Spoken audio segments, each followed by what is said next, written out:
everyone. Thank you so much for joining Joanna and myself. We're here today to talk to you all about the upcoming eclipse season and whew, what an eclipse season it's going to be. And we're all kind of looking forward to wrapping up 2020 with the energies of December, but December begins with a bang with two pretty big eclipses. So without further ado, let me introduce Joanna. Those who are familiar with my site, my guiding star site, will know of Joanna. Many of you have had readings with Joanna.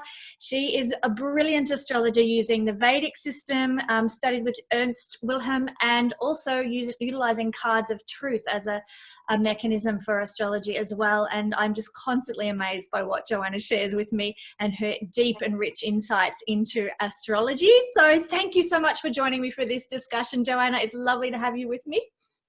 Thank you for having me. It's another session of AA. Yes, it is. Hello, everybody. That's right. Session 2 of Astrology Addicted. Yeah. I'm really happy that that we work together. And I think, for this year especially, the more help we have and the more we work together with all the knowledge we have to help everybody, that is fantastic. So let's, I'm very excited to put everything that we know and from all sides and from all systems. And it's so exciting because you and I have both been on a path recently in the last 6 months or so of learning more about eclipses, and it's been sort of a side passion of mine that I've been looking into. And then lo and behold, we were chatting one day, you've been doing the same, a deep dive into eclipses and predicting to a much more tangible degree, if you like, with eclipses than probably what we've done in the past. So I was so excited to be able to share this with you and to talk about eclipses now and just how we can really use them to predict and get a grasp on what the energies of the times are. So I think it's and to get a little bit deeper into what that means. And it was fascinating that we were literally both on the same time without talking to each other, looking into the same the same things, the same book, literally the same book. It was amazing. I thought, that's a good omen. That's a good sign. We really have to do this together. Yeah. So I really like this approach that we found now, and I think it's going to be very insightful, a little bit more insightful than we did before. Yeah. I really find it a good approach with the Saros eclipses, just for everybody to know that's what we are using. And it's all about the cycles of an eclipse, which takes 12 to 13 years for one cycle to evolve and develop. And it means 12 that we to are 1300 years, you mean? Right. Yes. Yeah. I thought, 12 to 13 years. Oh, no, that's a bit quicker than what I thought. Yeah, it is. It's fascinating. And this set of eclipses has been going, we'll talk about this in a little bit, but since 1624. So it's been running for a little bit, but it's going to last for a lot longer to come as well. So perhaps before we dive into, we'll jump in straight away, but before we dive into the Saros cycle of this eclipse, perhaps we should explore these two upcoming eclipses and what they're going to look like in the charts. Maybe I'll just jump right in and start by sharing my screen, perhaps. And maybe it would be good to mention that a Saros eclipse, basically what it means, every eclipse probably everybody knows already. An eclipse is when we have a full moon or a new moon with the nodes together. They are impacting. And this happens every 18 years. So this Saros eclipse is the cycles, that's why they take so long. 1200 years, because every 18 years it's like a snowball effect. We get more of that energy and more of that energy, right? Absolutely. So that would be good to know, to mention. Okay. Yeah, so you can see here, for those who are watching the screen, in this chart we've got the north node of the moon here at 19 degrees of Gemini, and this is the eclipse coming up on the 30th of November. And at that time, the nodes are going to be at 19 degrees, north node of Gemini, and the south node, which isn't indicated here, but it'll be at 19 degrees of Sagittarius. And at the same time, we'll be having a full moon where the moon is at 8:36, I think it is. Yeah, 8:36, 37, sorry, of Gemini, and the sun will be exactly opposite at the same degree in Sagittarius. And it's really interesting because with a lunar eclipse, the eclipses, the orb for a lunar eclipse to be effective is smaller than for like a solar eclipse, and this is a lunar eclipse where the moon is covered by the shadow of the earth. So the earth moves between, because if we just use our imagination here, the earth is here between the sun and the moon, and so the shadow of the earth falls on the moon in a full moon or lunar eclipse. And so the orb for a lunar eclipse is smaller than for a solar eclipse. So if a full moon occurs within 12 degrees and 15 minutes of either side of the nodes, then it will be a partial eclipse. But when it's under 3 degrees and 45 minutes of the nodes, then it becomes a total lunar eclipse. So this one, as you can see here, because there's 10 degrees pretty much between the node and the moon, that means it's only going to be a partial lunar eclipse. The whole moon will not be covered. It'll only be a partial lunar eclipse because it's not within that very tight orb of 3 degrees that makes it a full total lunar eclipse. So I hope that made sense. Sometimes I find it when I understand something, sometimes I find it hard to explain it in simple terms that can make it graspable for everybody. So hopefully that made sense. But yeah, so this lunar eclipse is 10 degrees from the nodes for everyone. And when we have a lunar eclipse, it usually the energies will change us internally, and we find that within us our attitudes change or our ideas change, and then the energy in us results in the external change that we might then suddenly experience in life. So it's the old Hermetic principle, as within, so without, that happens with a lunar eclipse. It's different with a solar eclipse. So we'll talk about the solar eclipses in a minute. But lunar eclipses usually trigger events around the time of the eclipse that it happens. So in the week before or the week after.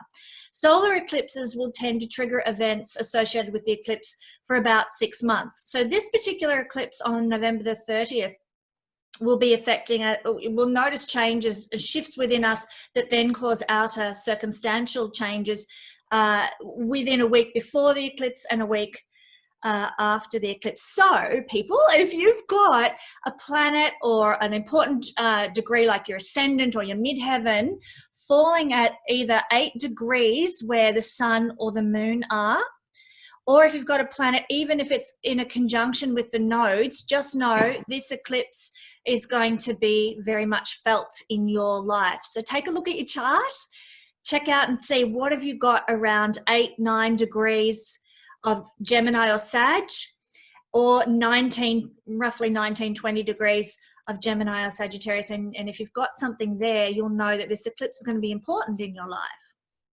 And yeah, so final piece before I hand over to Joanna to give her pieces of information about this eclipse. The final piece that's really important to know with lunar eclipses is that they correlate mostly to the effect on the masses, where solar eclipses are effects that play out in the leadership, as in like the sun, the leaders of countries, the leaders of organizations and what have you. But the lunar eclipses tend to affect the masses. So we can expect that this eclipse on the 30th of November is going to be very impactful upon the people, upon the masses, more so perhaps than we might see in leadership, which will probably happen 2 weeks later at the next solar eclipse.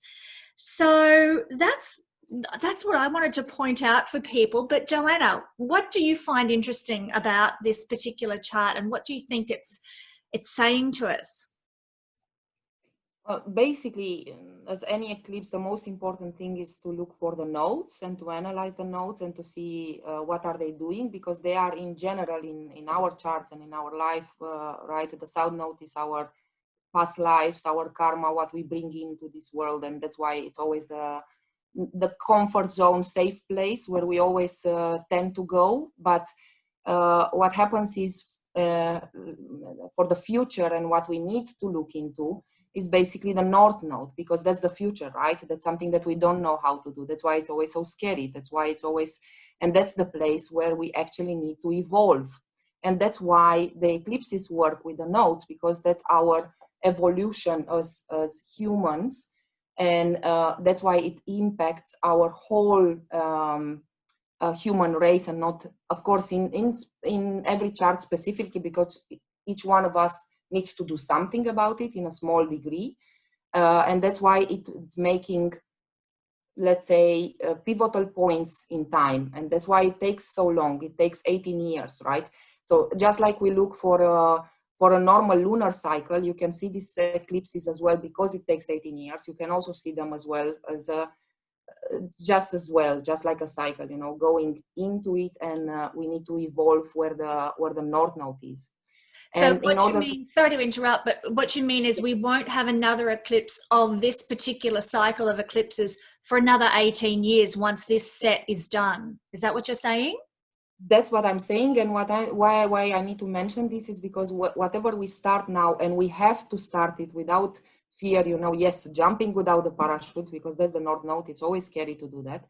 But we need, on individual level, for all the people that are affected by this eclipse, we need to do this because this is going to be part of our evolution for the next 18 years.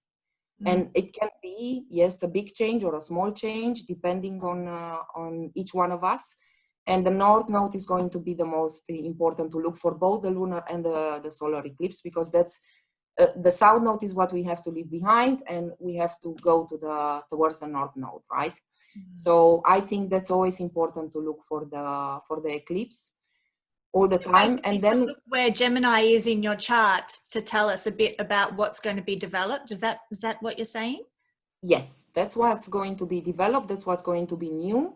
And when we look at the full moon, then of course it's a completion. It's something that you have to complete, finish, and then rest and let it bring the rewards, right? With the new moon, we always start something new. We always go, you know, go do something new. And we will notice that when we do the solar eclipse as well. So yes, it's going to be, you know, a completion of some things that we need to do and move on, right? That's all about it. We have to let it go. That's the purpose of it. So yes, if you have some planets, personal planets there, and in the Vedic, just to add a little bit to that, some more details from the Vedic perspective. So you can look for any kind of planet, and also see in your chart, this is very easy to see, something in Vedic astrology we call the soul planet, or the Atmakarka, right? And that's the highest degree planet in your chart. And check for that one as well, how it is, if you have an impact on that, because that will be a very personal impact, right? It's either the ascendant or your sun or your moon, personal planets, but most likely as well, if you have this soul planet being impacted by this eclipse, this will mean that, yes, you have a role in this eclipse to change the world. Yeah. Is that change the world on a big scale, or change your own experience of the world, perhaps, for some people? Both of them, because that's what we are doing, right? Every little piece of the puzzle, this is our role. The small it is, doesn't matter how small it is, we are part of this all together, right? So if you are meant to break through something now on an individual level, let's say you either start a business or break through something, right? That's going to be part of the whole energy of the human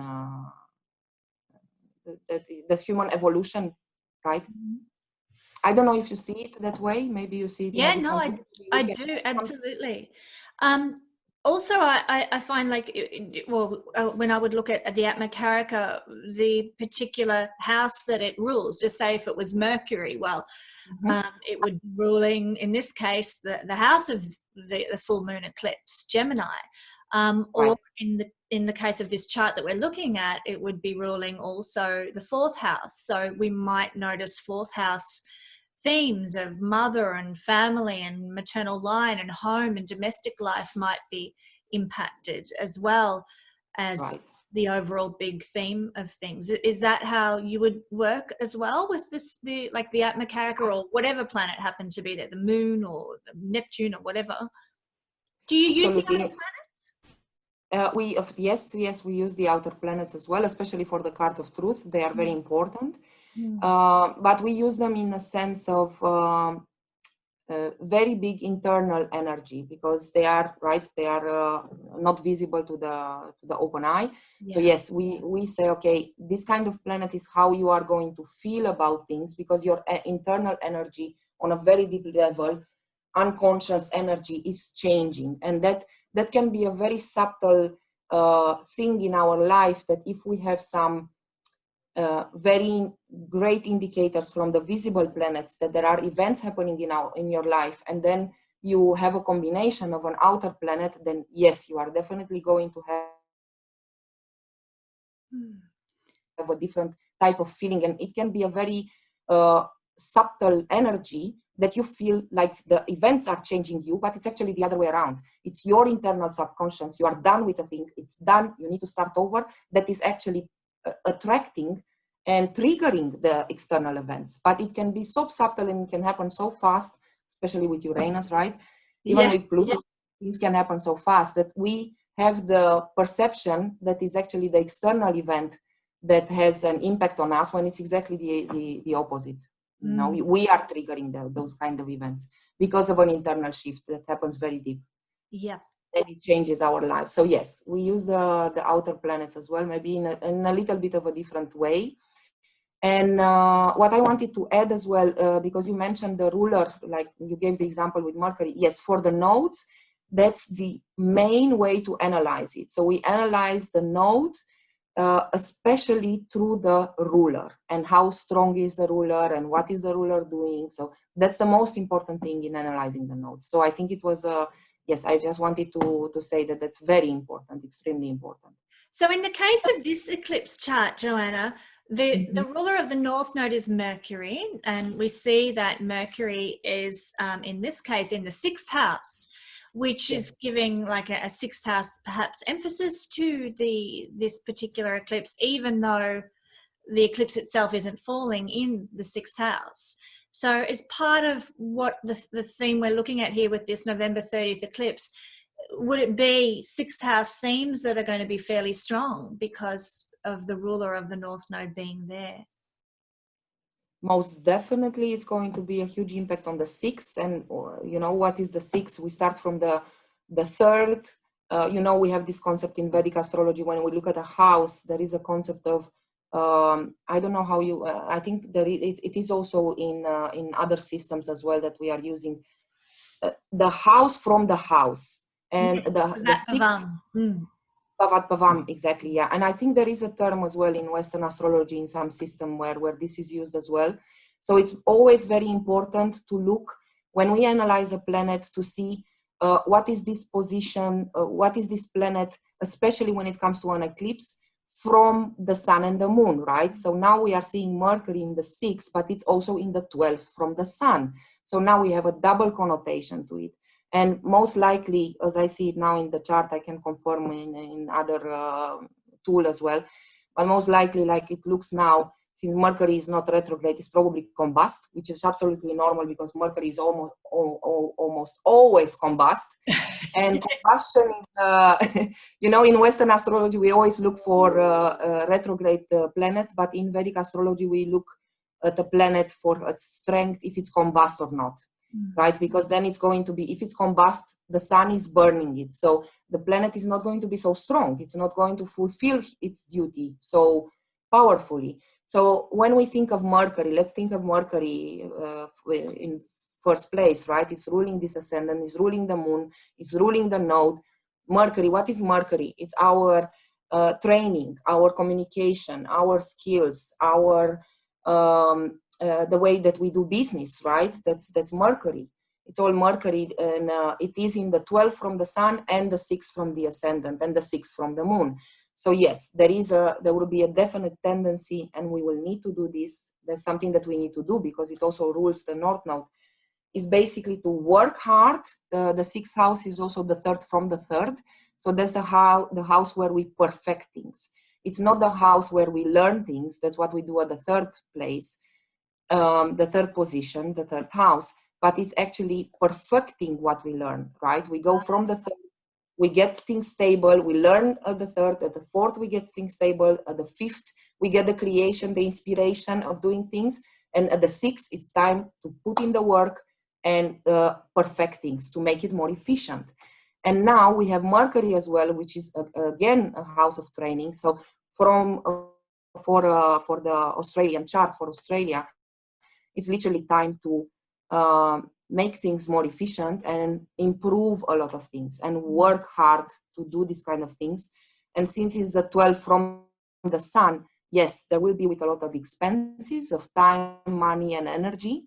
It's going to be with hidden things, and there are going to be things that they need massive improvements.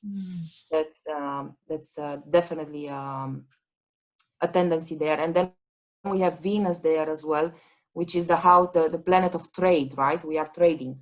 That's the Venus of making decisions, of also the planet of rejuvenation and recuperation.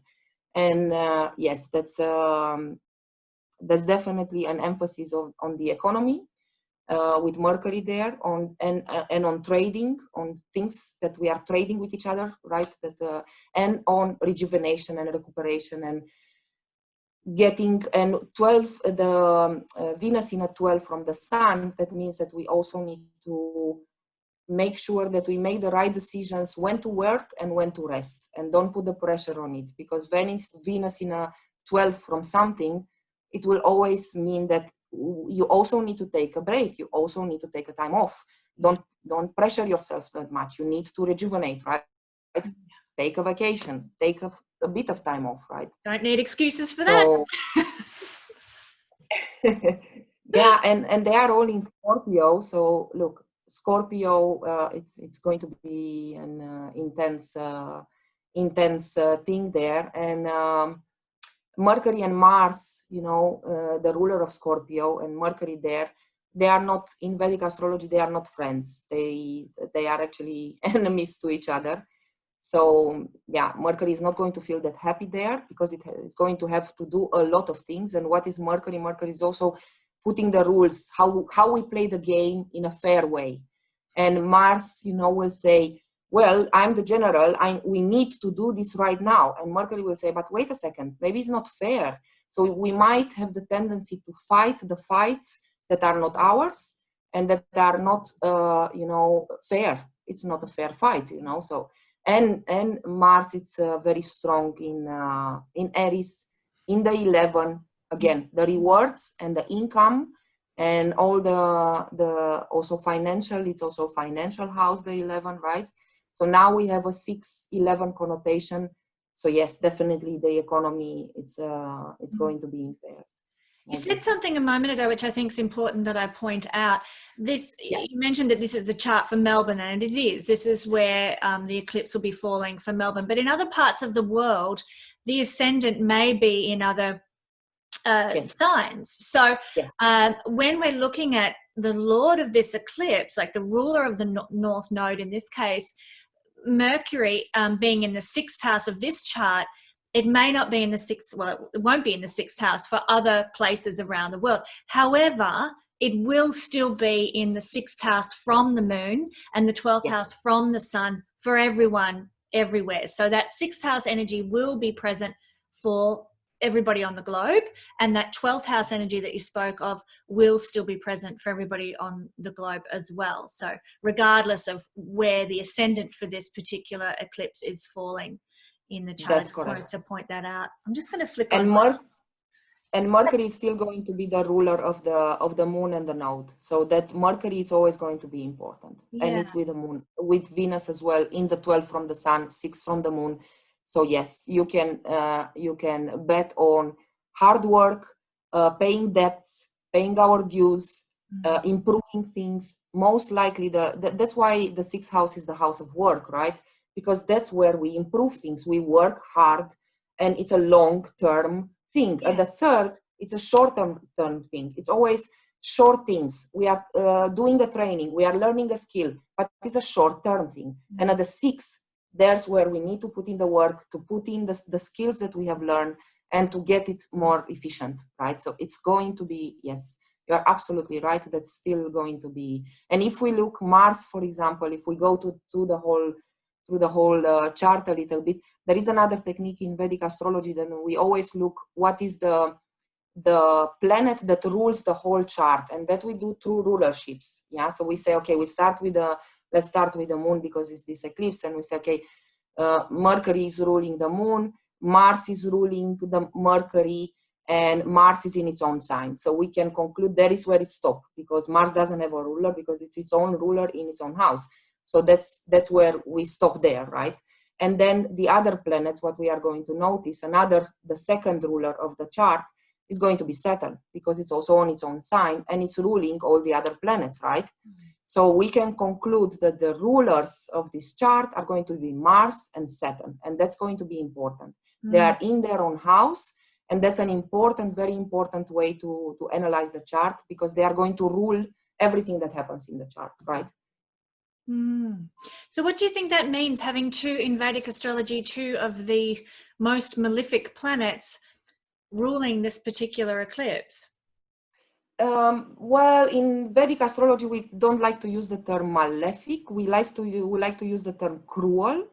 Mm-hmm. And what the difference is that cruel, it means that a cruel planet can give you a very beneficial thing, but it will give it to you in a painful way, in a cruel way, right? That's how it's going to give it. It doesn't mean that it's a bad thing. I mean, if you look at Mars, if you have surgery, it's not a pleasant thing, but it's a good thing, right? So it's not a malefic thing. It's not a bad thing.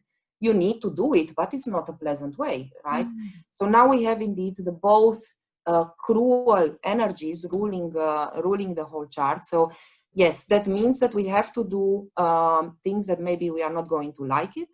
But yes, we have to go for the energy of Mars, which means we cannot give up. We have to fight. Mars is the general. Even if we make mistakes, we have to fight the fight, and we have to figure out and improve in fighting, in analyzing and making the right decisions to fight the right fight. And yes, we are going to make mistakes. And Saturn is going to be, it's our resistance to disease. It's our resistance. It's our power to survive. And from my perspective and from a Vedic perspective, thank God that Saturn was in its own sign all this time, because that's the common man, right? Saturn is the common man. It's all of us. It's not the government. No, I know that other people, this is going to be controversial. I'm pretty sure we are going to get a lot of, yes, you can say that Capricorn, being the 10th house from the original Aries chart, right?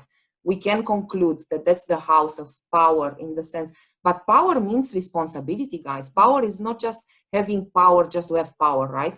That has a lot of responsibility. So the 10th house is mainly the house of responsibility. And yes, the 10th house can rule governments, but Saturn does not rule government, guys. It's literally, Saturn is the common man. It's all of us. And it's our resistance to disease. It's our resistance to survive and to go through a lot of painful things. It's a very good thing. It could have been much worse if Saturn wouldn't have been there. And Saturn in Vedic astrology, whenever a planet is in its own house, we consider that it protects its house. It's like any of us, right? We are not going to destroy our house. It's our house. Mm-hmm. And we are also not going to destroy everybody that is in our house, right? It doesn't matter who is there. Yes, we are going to impose rules on the planets that are in our house, but we are not going to destroy it. We are not going to burn down the house. We are going to protect it, right? And the people that are in it, and the planets that are in it. But yes, those planets, they will have to play by your rules. That's the only thing that happens there. So, and I think we are going to talk a little bit later about the Saturn, Jupiter, Pluto combination there and what it actually means. Mm. I'll ask about Jupiter ruling the South Node in this eclipse and ruling the Sun placement. Yes. How does that tie in then? Because obviously Jupiter is in the house of Saturn. So if you want to talk about that now, why not? Yeah, we can do that as well. So let's think about, logically just the basic of what the role of these planets are: Saturn, Pluto, and Jupiter. Okay. So Saturn, like I mentioned, yes, it is our resistance to disease. Especially, for example, look in medical astrology, the first thing we look at Saturn. You don't want a bad Saturn, because if you have a bad Saturn, it means that your body cannot resist, cannot cope with things. And if Saturn is hurt by other planets as well, Saturn can get hurt, then we cannot, our body cannot cope with whatever it's attacking. Saturn's role in our lives as well is to clean, right? It's the last planet, the last visible planet. It's at the border between the real concrete things in life and going to the things of subconscious, the conscious and unconscious, let's say. So its role is to clean our lives. That's why Saturn, for example, it's best to have it in the 7, because then you don't take all the bad energy of the world and you get sick, right? Its role is to clean a lot of things, to clean our body from a lot of things that are not good for us. Now, what's going to happen is that Jupiter is our beliefs, our belief system in general. Whatever we believe in, it doesn't matter. It can be a religion thing or just our beliefs in life, because that's our purpose in life. So when Saturn is with Jupiter, then yes, because Saturn is a dry planet, right? And dry and cold. So it will make for Jupiter to be starved, how we call it, right? Saturn always starves all the planets that he's with. So Jupiter will be hurt there. That means that our beliefs will feel like, what's the purpose? We will feel a little bit more down. We will feel a little bit more like, what's the purpose of all this? What does it mean? And Jupiter, on the other hand, Jupiter delights all the planets that he's with, but Jupiter is always going to look at any planet that he's with and expand it. That's the role of Jupiter. It's the biggest planet. It's the guru, the heaviest planet. So it's going to say, okay, now we need to focus on Saturn. We need to focus on misery. We are going to expand this. We are going to make it bigger. And that the only role, and it has a purpose. All this happens with a purpose. The universe doesn't make mistakes, right? No. So what it means is that we need to focus on the Saturnian things. That means, it doesn't mean that it's a bad thing. It just means that it's going to take longer. It means that we need to take the time. We cannot be that impulsive anymore. And we need to take the time to let Jupiter help us, to let Jupiter do its job, because Jupiter is not judgmental. It's not going to do anything bad, but we need to do the Saturnian work. That's the only thing that we need to do. And with Pluto there, if we throw Pluto in it, Pluto's role is also not a malefic planet. It's not a bad thing. Pluto's role is to say, you need to give up things that are egocentric for your ego needs. You need to give them up, because if you continue like this, you are going to die. Pluto is there to say, okay, we need to give up things that are not good for us anymore. What does that mean? In a very simple example, let's say that you've been drinking coffee all your life and now you have a heart attack, and then Pluto, that's the only thing that Pluto says. It's like, okay, you cannot drink coffee anymore. Even if you had to drink coffee your whole life because that was the way you survived your whole life to do your job, and you needed coffee, and it's fine. You needed it for a while to survive. No, nothing wrong with that. I love coffee. But now it's time to give it up. But because it's an ego need, we are so hanging on to that, and we are saying, no, I can't give it up because this is what I did to survive. I can't give it up. I can't give it up. This is what Pluto does. So we need to give up some beliefs, Jupiter, that are not good for us anymore. It's not a problem. It's not something bad. It's not something cruel. It's not something malefic. It's just a process. And what I notice more than not with a Jupiter Saturn conjunction, especially if you have it natally in your chart, it's all about making huge spiritual development in this lifetime, because now your purpose in life is to overcome all your weaknesses and all your insecurities, Saturn. That's going to be the purpose that you have to do. And the purpose now, and what I think it's for all of us to understand, is that we need to reset our beliefs when it comes to our immune system, when it comes to our way to survive in general. We need to have a reset. We need to say, okay, we can't do this anymore because it's going to kill us in the end. We have to change. But yes, there is going to be resistance and restrictions. You know, I come from a communistic country, so I know what restrictions are. And believe me, this is a piece of cake. I mean, what we've been through in a communistic country, these lockdowns, it's like, okay, tell me something new, you know.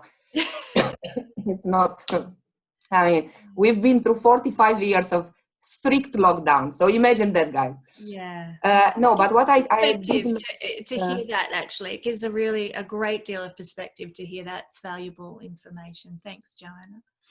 And what I want to say about this, because this is okay, we learn from all our experience, and I want to bring this to the table to say, okay, what this experience means. What does restriction mean? Well, in the restriction, it's always a process, right? The first step is denial. It's like, oh, this is not happening. Oh my God. Oh, and don't worry, it's going to be fine in 2-3 months. And then it's not, right? That's a restriction. And then it comes the realization. It's like, okay, this is not going away. It's a restriction. And then we become emotional, right? Then we start being very emotional. It's going to be like, oh, no, why is this happening? This is not fair. And then we get emotional. And then what is the most beautiful thing of any restriction is that we become creative. It's unbelievable. I mean, from my experience, from coming from a restriction environment, when I moved to the Western world, everyone was saying, but how do you know to do this? And how did you do that? And it's like, because I had to be creative, and we develop our creativity. And if you look on the whole human, I mean, this is psychological textbook, right? No work of art and the most inspiring creations that we had, they never came from sitting all day getting a massage, right? It always came from a restriction. It always came from a pain. It always came from something that really took us down, and then we become creative. I think it's a beautiful thing, and we need to be aware of this, that yes, we will go through these phases. And now this phase, because I'm pretty sure that now we will talk about this, the Saros eclipse, in the sense that what the meaning is of this eclipse, we will see that it's a very emotional one. Now we are going to go to stage 2, when we become emotional. What the other advantages of becoming emotional is, and especially when we become emotional, in the sense that, look, Jupiter is going to be impaired. So that means that we are not going to know very well what is our purpose, what we believe in. We are going to let things go and believe in something else. Change always is a little bit, it can be a little bit emotionally charged, and that's fine. But because we are going to be a little bit emotionally charged, that brings people together. That's a beautiful thing. We are going to be together because we are going to we will have the need to share these emotions and to do all this together. And Saturn is the best planet out of there. And that's us, all of us, the common man, and our immune system and our power to survive. It's a beautiful thing. And the next phase, because that's why I wanted to mention all this, the next phase, and look, Capricorn, it's a movable sign, right? And it's a female sign. And then the next phase will be the Great Conjunction, which will happen in Aquarius, which is about freedom and creation and becoming who we really are, and about communities and about network and about being an antenna. It's all of us again. It's the common man.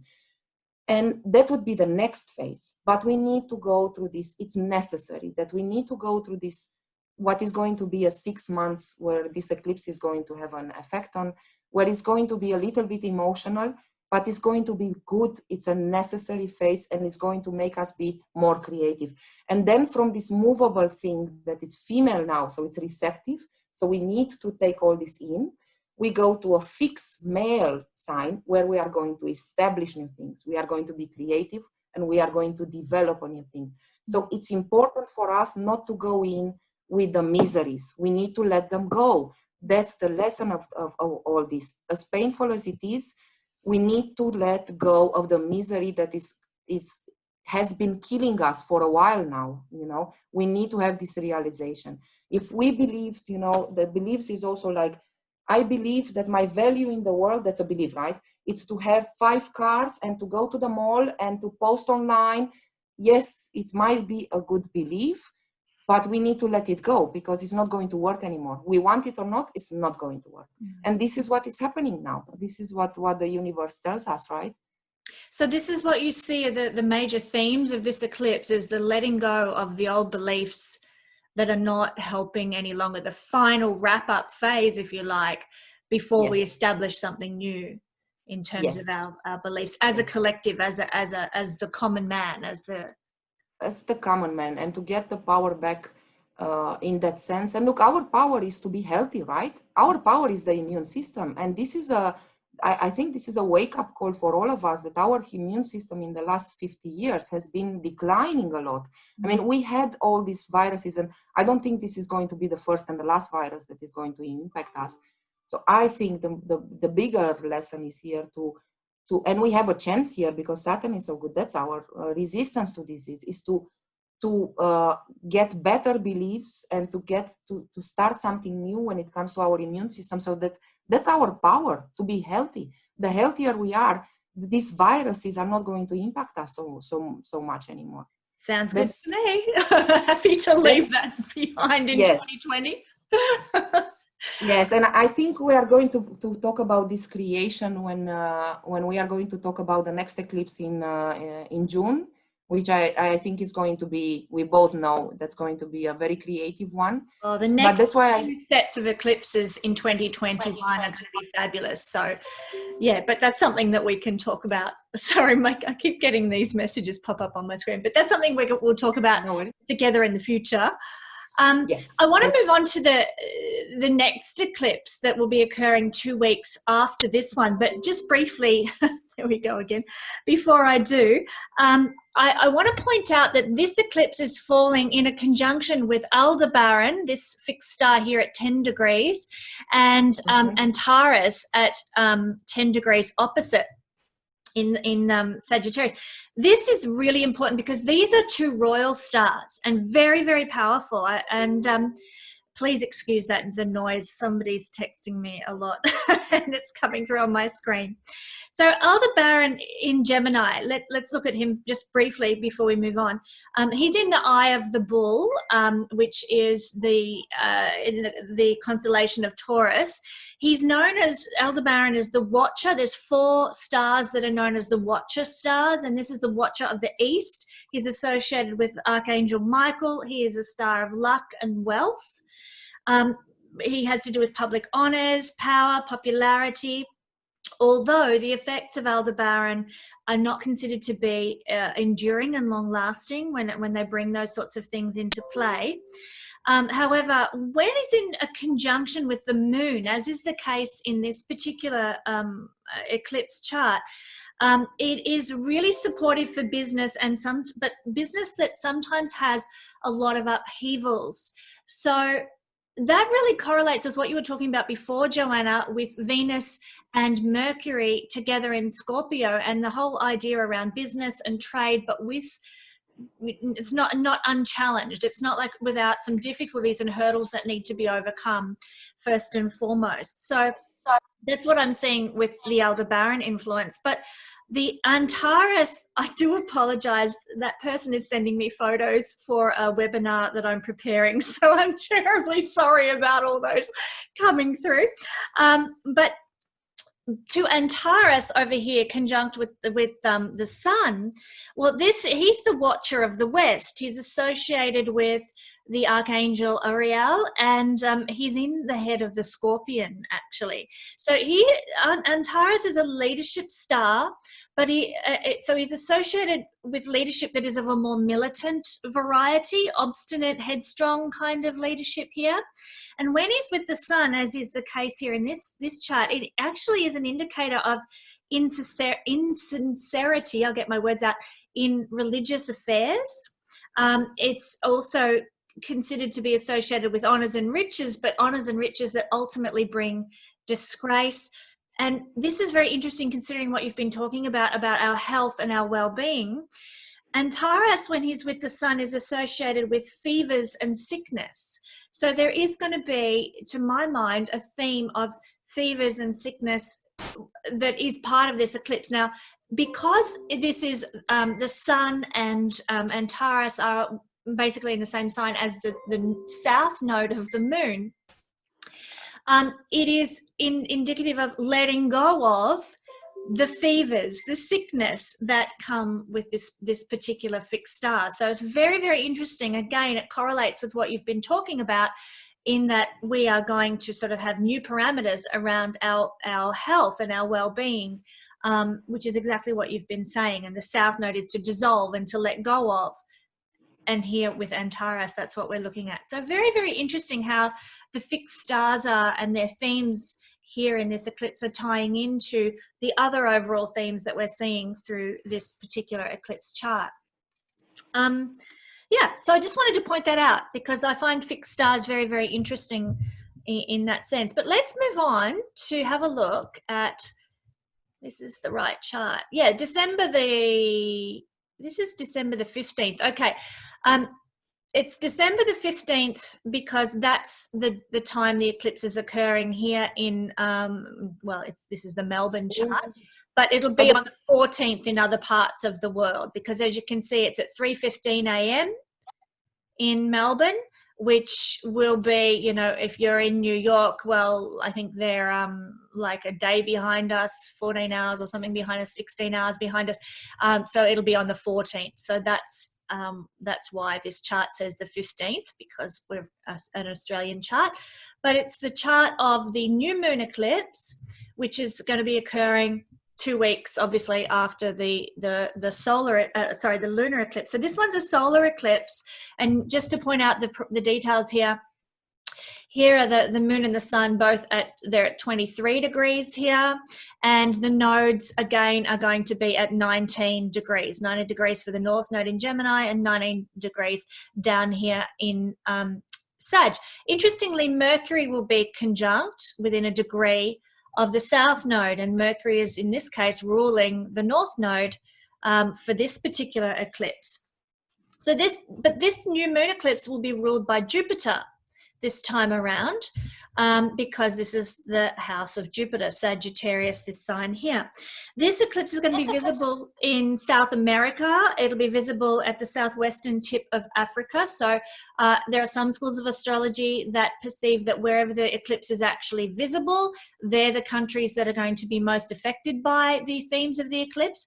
And I think I neglected to mention, with the lunar eclipse back on the 30th, of November, that's going to be seen in the Americas, in the Pacific, in Australia, Western Europe, and Northwestern Africa. So if you subscribe to that school of astrology that believes that the countries where the eclipse is visible are where you will see the effects, in sort of in the mundane astrology, and how it affects nations and so forth, they're the nations that are most likely to be affected by the lunar eclipse. And as I just mentioned, South America, southern South America, and southwestern tip of Africa for this particular solar eclipse. Now, there are no fixed stars associated with this solar eclipse, this one, and the orb for a solar eclipse is you get a partial solar eclipse when you're sort of between 18 degrees from the node to 9 degrees from the node. But this one, as you can see, is only about 4 degrees from the node. And so that is going to make it a total solar eclipse. And therefore, when we have a total solar eclipse, it's a lot more powerful. It's very powerful. So this will be a total eclipse of the sun. So again, if you are watching this and you know your chart and you know you've got any planets, or your midheaven, or your Atmakarika planet or ascendant at between roughly 19 to 23 degrees of Sagittarius, well, you know that this particular eclipse, this solar eclipse, is going to affect your life.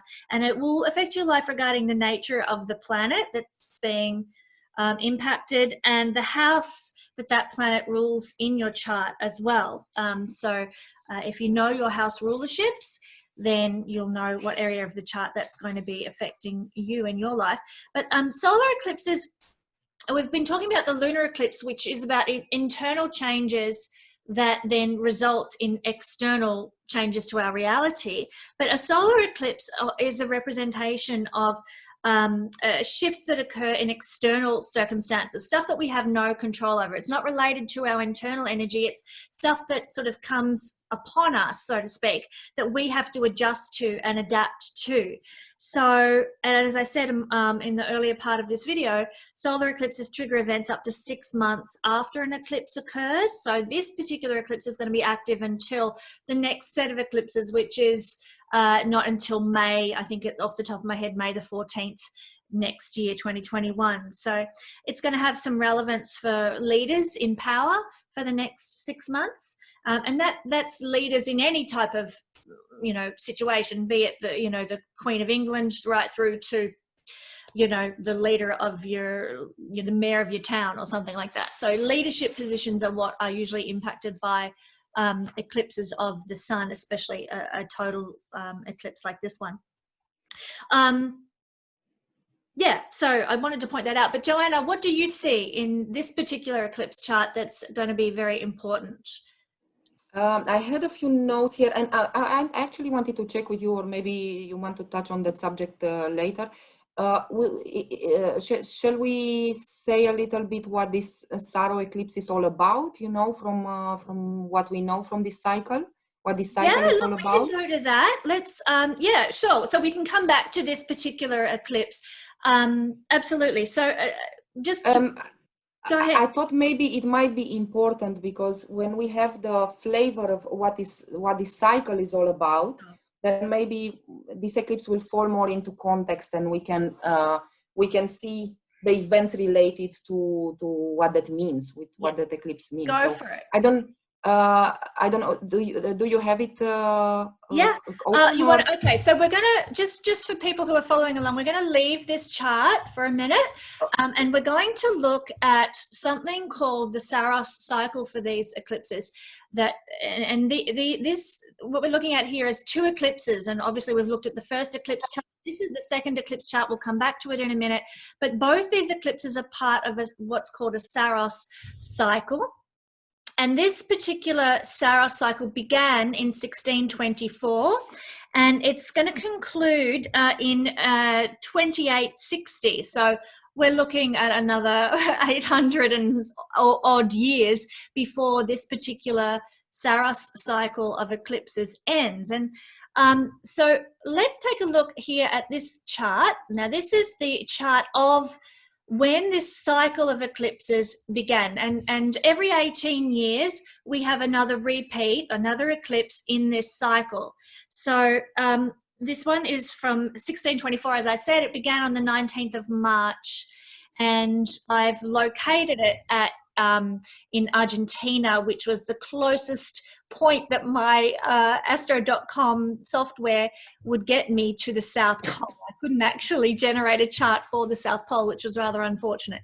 So that's where this eclipse began, at the South Pole. Most eclipse Saros cycles begin at one of the poles. In this case, it's the South Pole.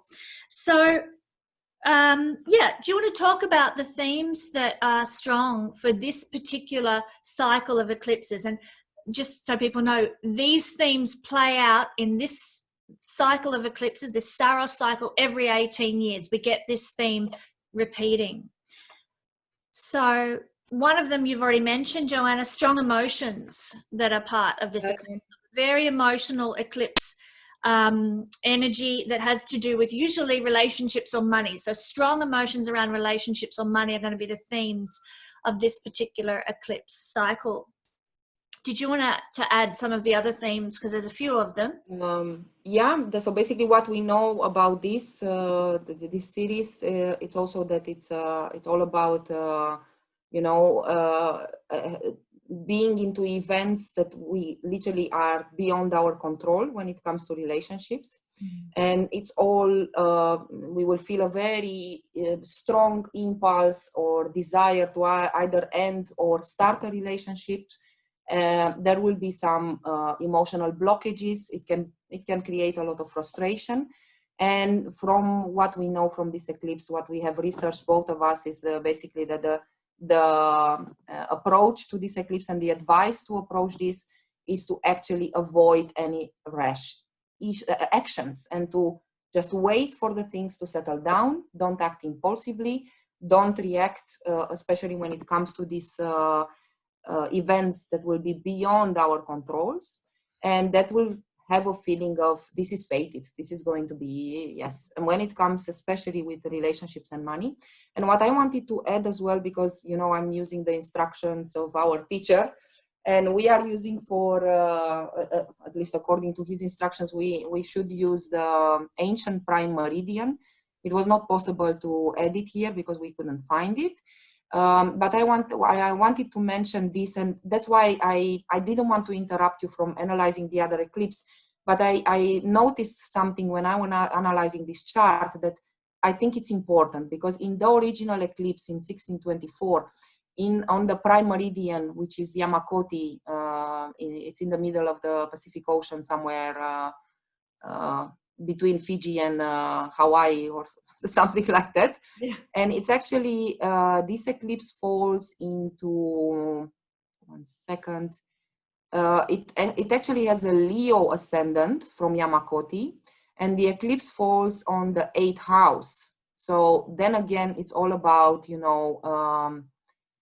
so what you're doing, just to clarify for myself and for others, is instead of having it set to Argentina, which was the closest point to the South Pole I could find, you in the system you're using, you would set it to the Yamakoti degree between Hawaii and Fiji, that point. Yes. Right. Okay. So that's what we're doing, which would then, people who are watching along, that would then set up a whole different ascendant. And as Joanna has explained, it would be Leo ascendant with the eclipse here, down here at 29. I know the moon's at 1 degree there, but at 29 degrees where the sun is, that would be falling, and the whole sign of Pisces, because we're using whole sign astrology, would fall as the 8th house in that case. Sorry, just wanted to make sure that was... yeah, and I thought, this is just to add. Guys, don't think that we are... no, this is just to add maybe a different perspective, and we can see maybe more things. I wanted to add the 8th house because this eclipse that is going to be on the 15th of December, the eclipse is going to fall on the 2nd house. So I see a connection between the first eclipse, which fell on the 8th house, which is the trust in other people, other people's money. It's again a money house. And now we have it in the 2nd, which is our resources. So there is a connection between the two. And also the other connection that I saw is that we have again in the initial eclipse a Saturn-Jupiter conjunction, this time with Uranus in Leo. So I think that's why I wanted to mention this eclipse, the initial one, because we see the same patterns coming back in this eclipse that we have this year.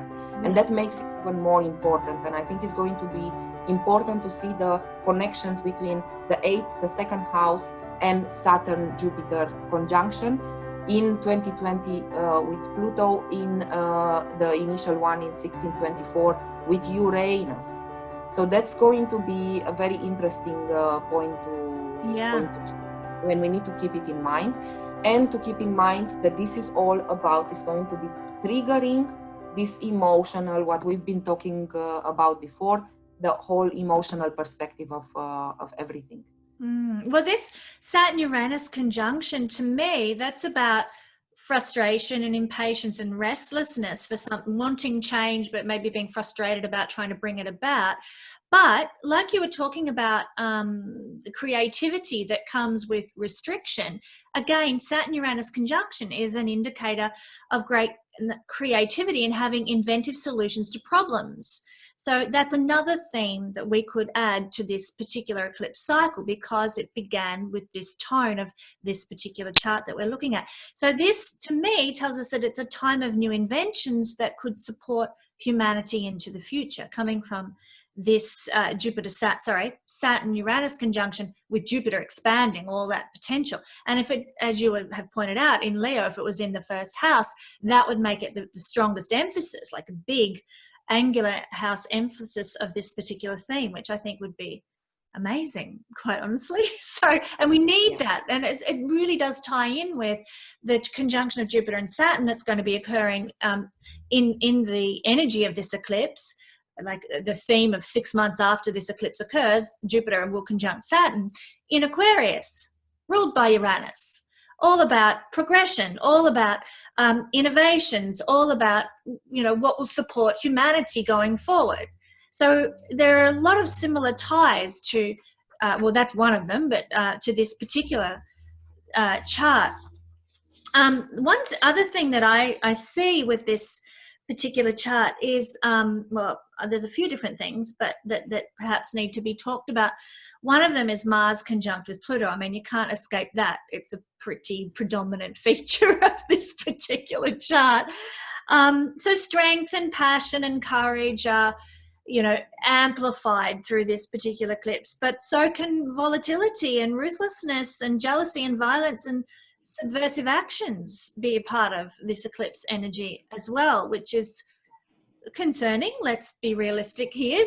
Pluto Mars conjunctions with only difficult aspects are always going to be something of a challenge, but I think it's really important that we recognize this, because knowledge is power. And if we direct our sort of courageous warrior fighter spirit towards worthy causes and heroic causes, rather than sort of directing our anger or our lust or whatever that's sort of misplaced at people that we care about, let's direct it to things of, you know, passions that are worth fighting for, worth getting riled up about, worth getting active about, perhaps instead. So there is with Mars, Pluto, a great ambition that's present with this conjunction and a lust for power.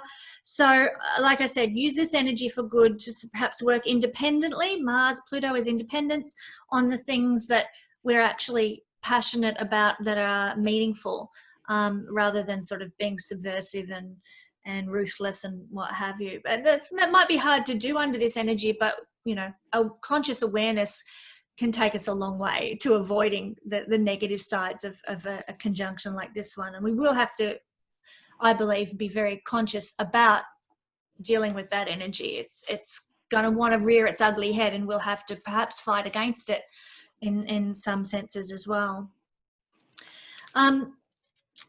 Yeah, I want to just point out that very interestingly with this chart, when we've got the ascendant in Pisces, because like I said, I was trying to get it as close to the South Pole where this eclipse took place as I could, but with the ascendant in Pisces, we end up with a Danya Yoga, which is the sixth house lord being in exchange with the first house lord in the traditional rulership. So Jupiter has exchanged places. Hang on, what am I talking about here?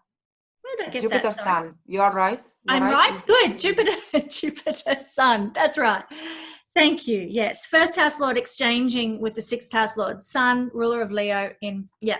So Adanya Yoga in any chart is not an easy placement to carry off. You know, there's this need to solve problems and find solutions. Sixth house themes again here.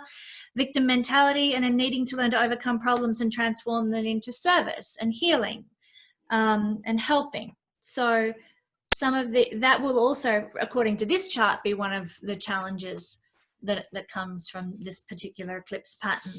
What do you see here that's significant? I think that's extremely important what you mentioned, and maybe it's I would like to emphasize this again.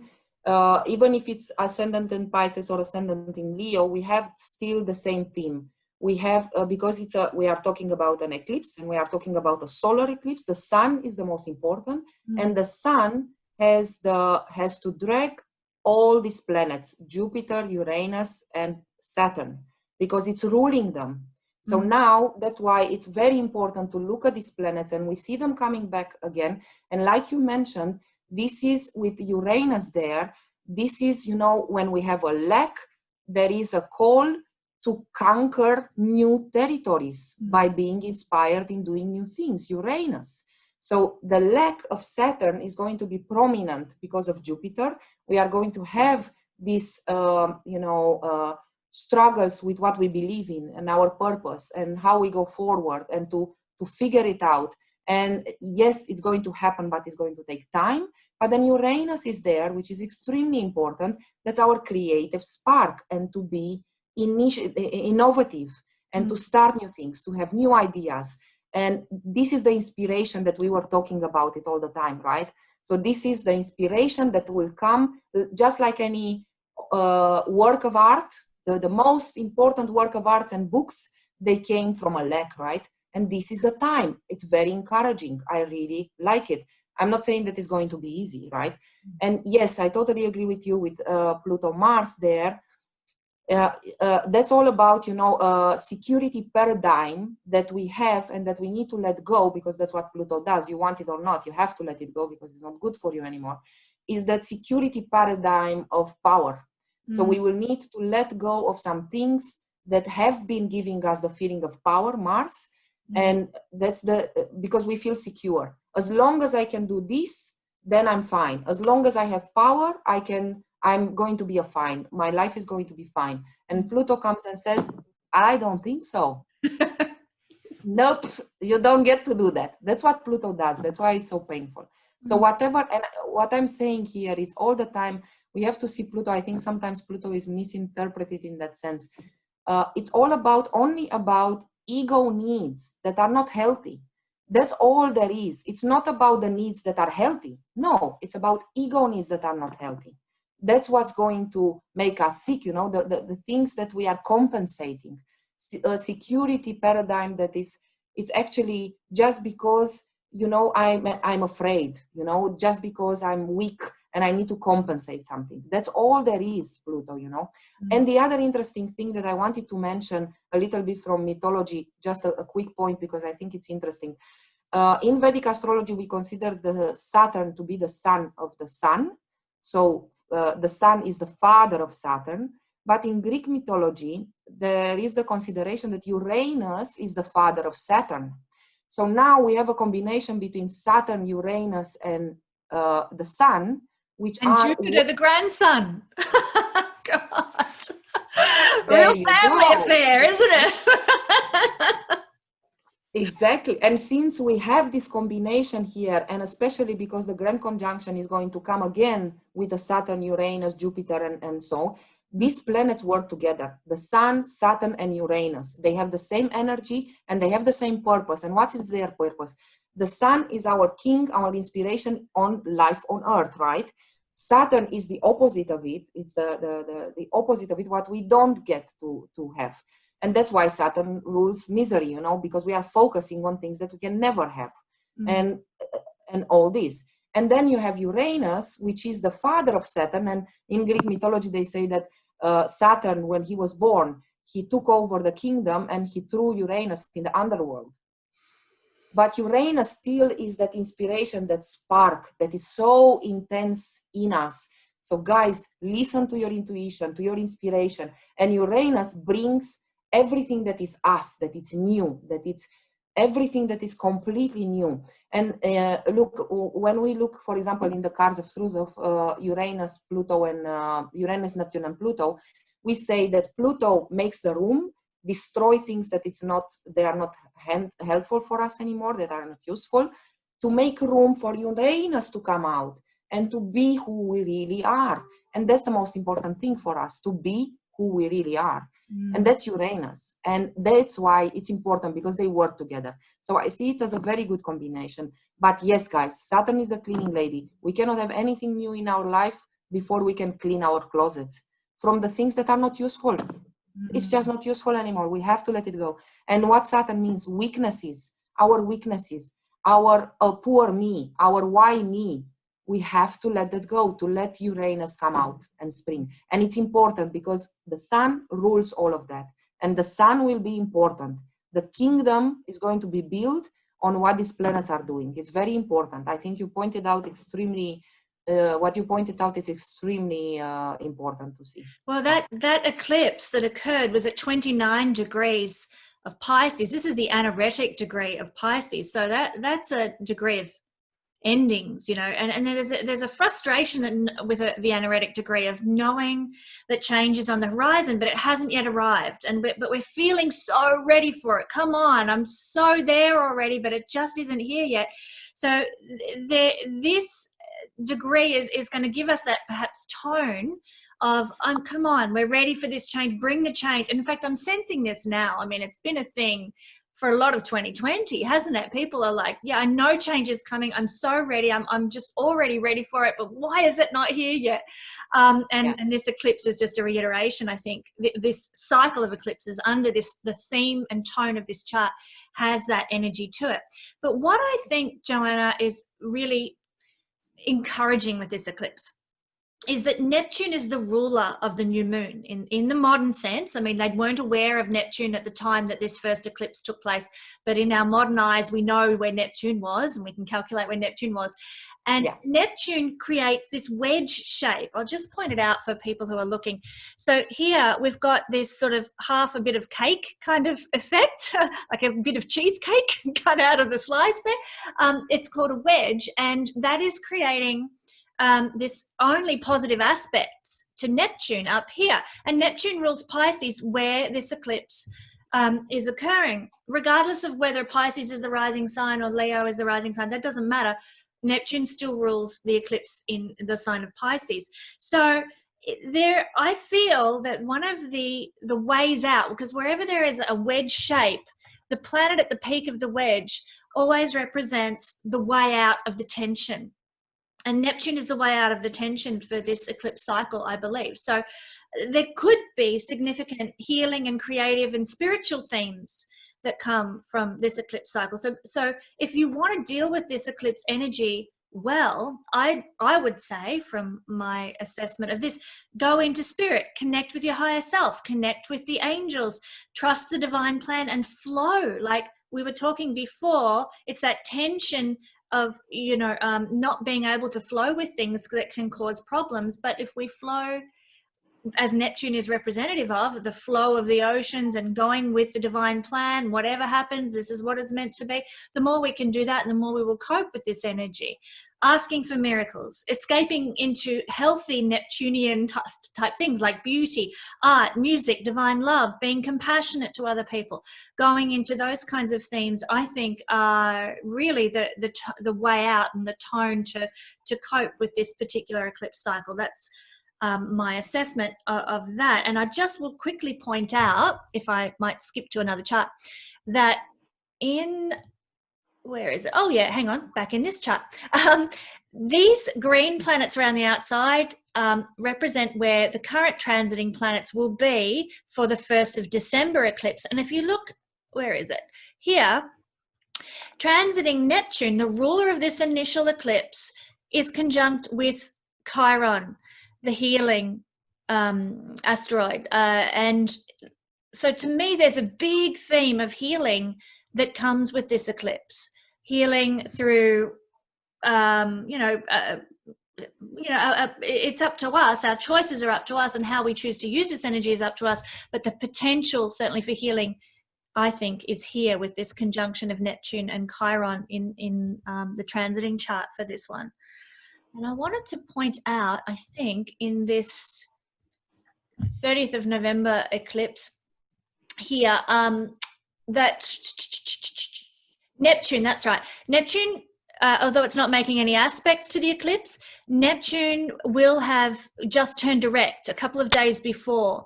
So Neptune will be sort of stationed direct. Neptune will be at its strongest and most powerful, as all planets are when they are stationed direct or station retrograde. They kind of stop in the sky and their energy builds. If you want to use a kind of a visible kind of analogy there, its energy is building and strong because it is stationed. And so Neptune is going to be very powerful around the time of this first eclipse in this cycle. So again, we've got Neptune themes that are going to be very prominent for this eclipse. Now I'm just making sure Neptune's got some heavier sort of aspects to the secondary eclipse of this cycle, but we'll talk about that secondary eclipse in just a minute. But did you have anything else to add about, say, this particular chart, Joanna?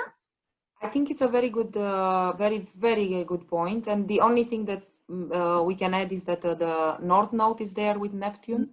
And from, how we analyze Neptune, I'm just saying what we see. It's basically, Neptune is always an opportunity to transform something. It's an opportunity. It doesn't mean that we take it. That's why it can be controversial when we say, I don't like the term delusional. It's not, but it's an opportunity to connect and to transform energy. Basically, it's not about change. Uranus is about change. Uranus is bringing something and says, here, you take it, and you say, no, I don't want it, and Uranus says, you will want it and you will like it, and that's it. And Pluto says, I'm taking things away for you, it's not good for you. No, I want to stay, don't.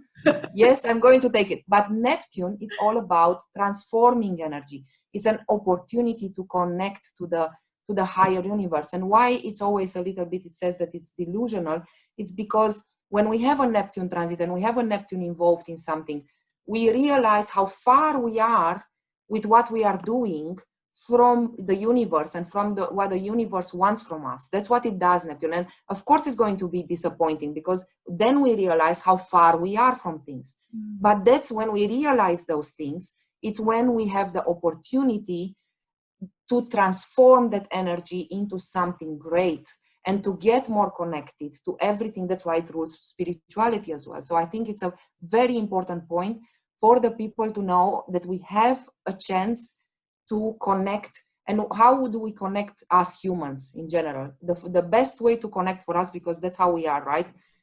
Through suffering. We do. When you suffer, you connect. When you suffer, you create. When you suffer, you go further. And I think, don't take it as a bad news, guys, because it's not. It's a chance to transform our energy and to become more spiritual and to transform our way and to become stronger. It's a very good chance, especially with Uranus there, that is going to bring so much inspiration. So I think it's very, very important. Good point. Yeah. And that's it. I'm talking too much. I'm so sorry. You're not talking too much. I think we're doing great. Good sharing, good conversation. It's great. So the final chart that we want to have a look at here, here's the chart of the final eclipse. Now, Neptune might be a bit under pressure in this particular chart, but this is from, as I mentioned earlier, the 15th of December in Melbourne, but it'll be the 14th in other parts of the world. And so here we've got as I pointed out before, new moon down here in Sagittarius at 23 degrees. It'll be a total solar eclipse. So if you're in those parts of the world I mentioned before, South America and southwestern tip of Africa, you can check that out if you want to have a look at it. But yeah, this particular eclipse has some aspects. The first eclipse of this cycle this year, on the 30th of November, did not have any aspects other than the moon to the sun, but this one's got some interesting aspects playing out. Now, I use a mix actually of Vedic and Western aspects in my assessments, but Joanna, you use the Vedic system of aspects here. What do you see? Does Mars make an aspect here to this particular eclipse in your system? Well, what we use for, it's going to be a little bit complicated to explain all the aspects that we are using. So I wouldn't, I think maybe because we are using the place from Melbourne, from Yamakoti. And that this eclipse, just to add it's not a problem. It's going to fall in the second house. So we have an ascendant in Scorpio. And when it comes to aspects, we are using aspects in Western astrology to decide if the planets are friends or enemies. In the Vedic techniques, we are using friends and enemies based on the roles of the planets, like we mentioned before. So regardless of the aspects that they make to each other, they are making, we can decide if a planet is hurt or not, or helped by a friend or helped by an enemy, just by being in conjunction or in the same sign. So that's already a different way of looking at this. And when it comes to aspects, yes, we can use what we are using as well. We use Navamshas, so we divide the sign, especially when it comes to transits and to aspects. So if the planets are in the same Navamsha, a Navamsha means a 9 portion of the sign. So now you divide the 30 sign into 9 parts, which is every part is 3 degrees and 20. And if they are in the same Navamsha, then they will have an aspect regardless of which sign they are. That's another. But there are many, many ways, and maybe we can talk about aspects, Vedic aspects in another. I think that would make a great video to do one of these days. We'll do a Vedic aspect video, I think. Yeah, and I think, you know, it's not to just to tell everybody, it's just to add other things that you can look at. We are not dismissing the Western aspects. We are using them as well in the Tajika system. So it's not a one yes or no, or just to mention to everybody. So it's just to add more things, you know, so that I think it's. Thank you for saying that. That's important to point out. These are all tools and all mechanisms we can use to help us get a clearer picture. And that's how I work with astrology. I just love hearing you say that. You're a woman after my own heart. So thank you.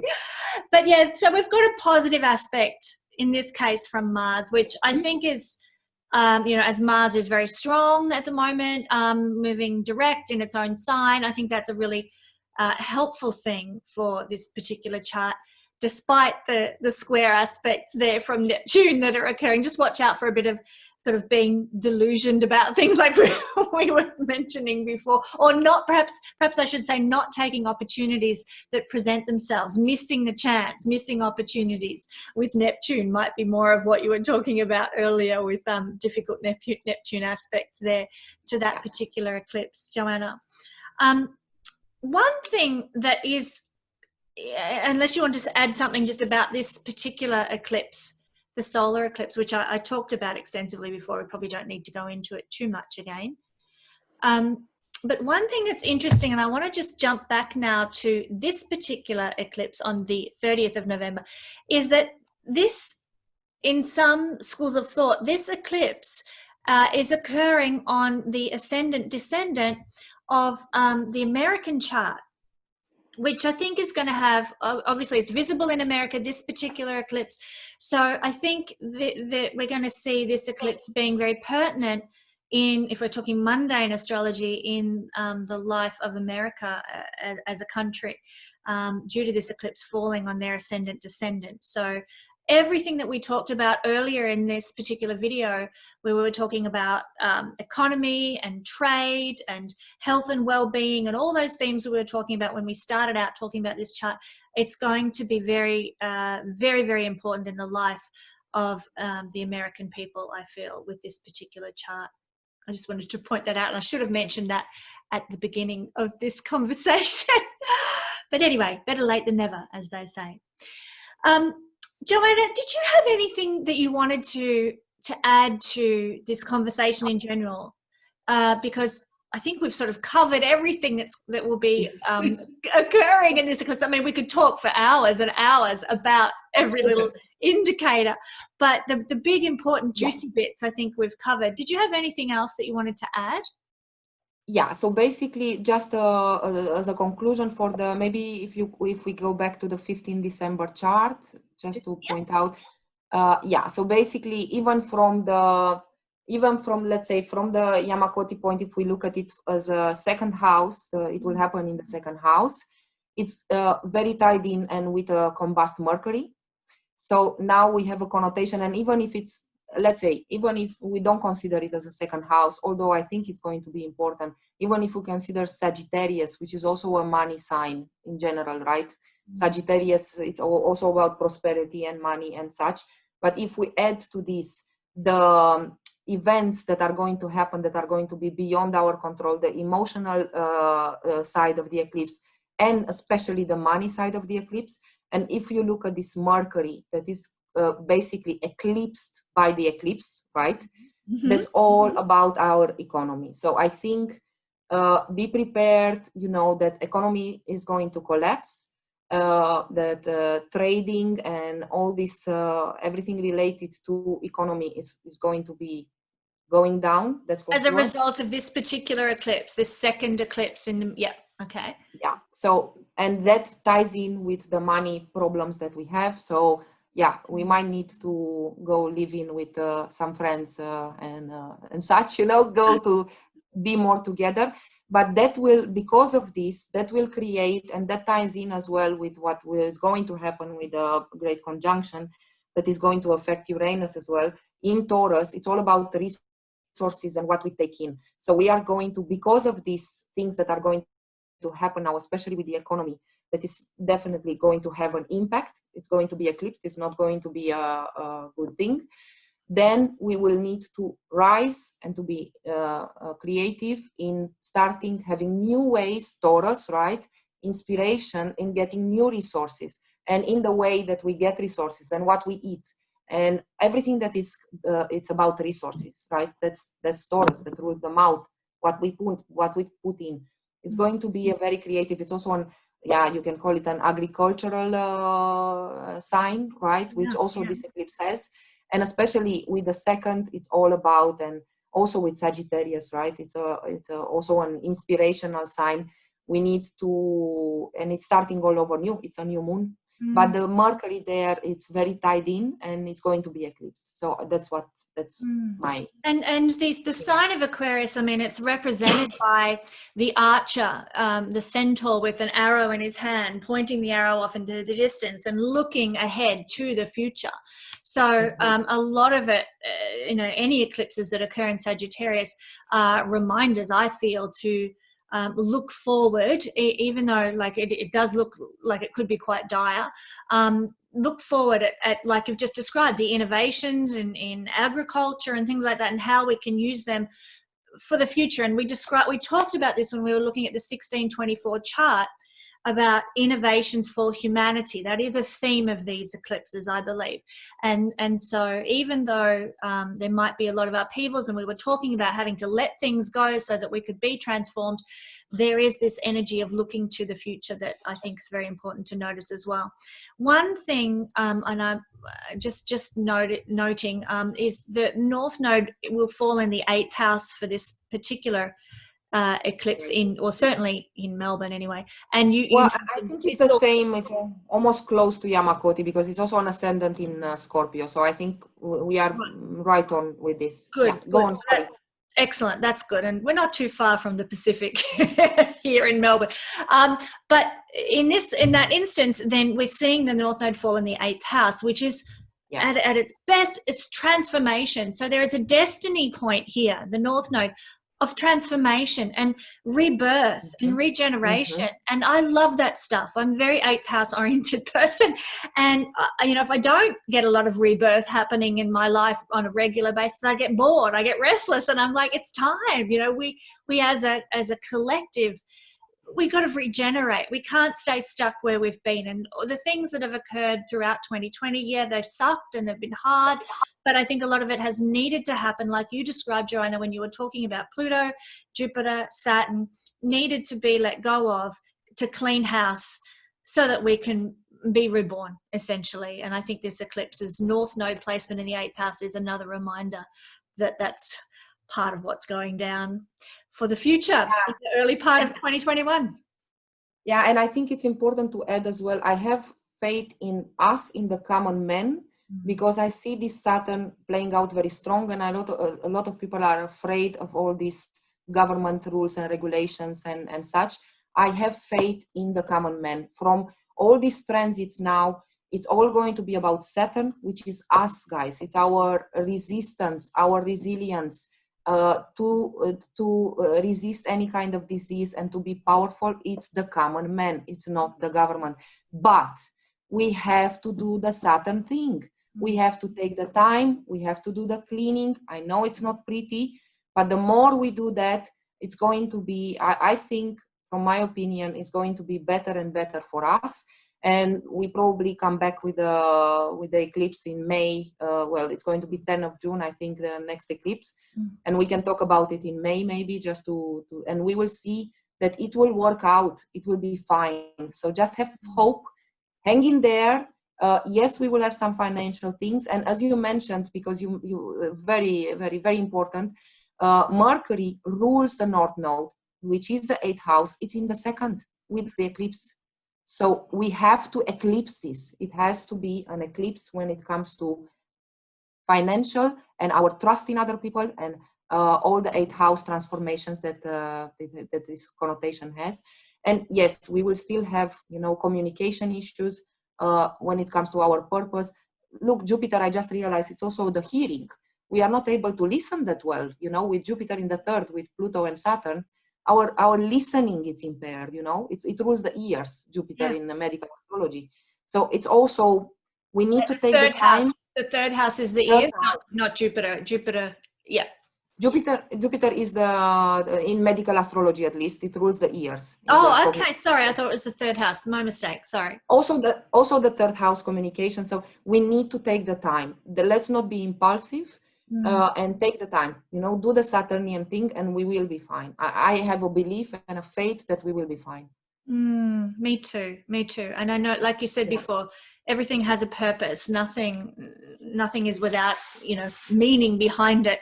Even if I'm just going to stop sharing here, even if we're looking at big scale themes, you know, in our one present incarnation that we're currently living, we might think, oh my God, everything's going to hell in a handbasket. But when you realize, such as the case with the Saros cycles, that this is a theme of 1600 years duration, well, that's a bigger perspective than we're going to get from our little incarnation in this lifetime. This theme has to play out and do its thing, and has a greater purpose that we're probably not going to perceive from our vantage point as little human beings are going to live 70, 80 years in this particular incarnation. So trust, you know, that's the whole Neptune calling card of these eclipses. Trust the bigger picture. Trust the universe has your back, and that this has a greater purpose that you might not be able to perceive right now, no matter what comes. That's how I see things. Cling on to that Neptune. And look, just one more thing. If all of us, we are struggling with restrictions in general, look, a restriction, how we see it, and I really like this example that our teacher gives all the time. A restriction, can you imagine the first man that said, I have to walk 2 days to get water? Oh my God, this is so limiting. This is a restriction. Can you imagine if that person wouldn't have been restricted? He wouldn't invented the wheel, right? Because from restriction, he said, this is not possible. This is too restrictive. I don't like this restriction. I need to do better. And then he invented the wheel. Otherwise, if we are... Right? He invented the bicycle, invented the thing. Think of that, guys, all the time. If it's a restriction, okay, be creative. Take something out of it and be creative. Otherwise, we wouldn't have invented planes, bicycles, wheels, lights, and anything if we wouldn't have been restricted. This is such a time. See it as a beautiful thing, even if it's painful. I know, I'm not going to lie to anybody. It's not a pretty thing. It can be painful, but that's what comes out of restrictions, you know, so don't see it as a bad thing. That was my example, let's say. I like it. More bicycles, more wheels, more aqueducts to transport that water so we don't have to walk 2 days. Bring it on. Well, Joanna, thank you. It has been such a joy, as always, to do a deep dive into astrology with you. I always learn something every time I talk to you because your knowledge is just so extensive. I'm in awe. I'm not worthy. So it's been so much fun. I look forward to having a chat again soon. And guys, if you would like to order a reading with Joanna, she has readings available on my website, www.guidingstar.astrology.com. Head over to the astrology readings page. All pretty self-explanatory and straightforward, and book a reading with Joanna there if you want a bit of her brilliance to enter into your life and have her look at your own personal chart. So thank you, Joanna. This has been so much fun. Thank you, everyone, for joining us. And God bless you all.